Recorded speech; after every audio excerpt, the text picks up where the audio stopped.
कारसेवकाचं tweet केलेलं आहे, तुमच्यावर टीका होत होती, तुम्ही ट्विट करून त्याचं उत्तरही दिलंय, काय सांगा? पहिली गोष्ट तर मी मूर्खांना उत्तर देत नाही, त्यामुळे हे कुठले उत्तर नाही. मला नवभारत जे नागपूरहून प्रकाशित होणारं वृत्तपत्र आहे त्यांनी त्यावेळेचा अंक पाठवला आणि त्यांनी मला सांगितलं की बघा आमच्या संग्रही हा फोटो आहे, ज्यावेळेस तुम्ही कार सेवेला गेले होते त्यावेळेस आमच्या फोटोग्राफरनी काढला होता आणि तो त्यांनी पाठवला, म्हणून त्यांचे आभार मानत मी ट्विट केलेला आहे. कारण त्यावेळची जी काही परिस्थिती होती त्या परिस्थितीची पुन्हा आठवण मला झाली आणि त्या आनंदामध्ये तो ट्विट मी केलेला आहे.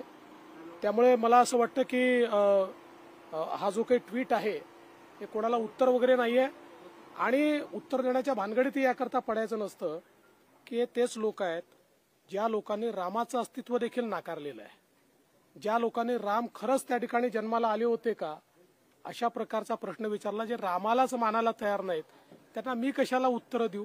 त्यामुळे मी पुन्हा एकदा सांगतो, मूर्खांना उत्तर देत नाही.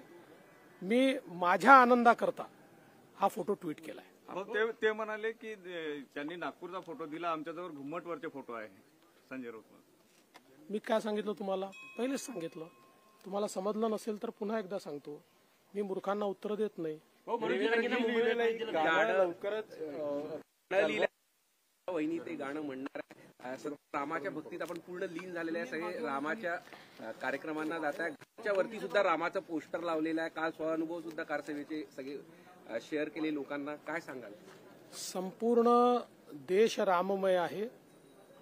मी रामभक्त आहे, मी रामसेवक आहे, मी कारसेवक आहे, त्यामुळे मी देखील राममय आहे. आपण अयोध्येला केव्हा जाणार आहे असा प्रश्न आता प्रत्येकानंच पडलेला आहे. मी फेब्रुवारी महिन्यामध्ये निश्चितपणे कारसेवेला जाईल. आम्ही सगळेच कारसेवा नाही, कारसेवा झाली आहे, आता रामसेवेला जायचं आहे, रामदर्शनाला जायचं आहे. त्यामुळे फेब्रुवारीमध्ये आम्ही निश्चितपणे जाऊ. म्हणजे सगळे शिंदे साहेब आपण सगळे जाऊ आम्ही.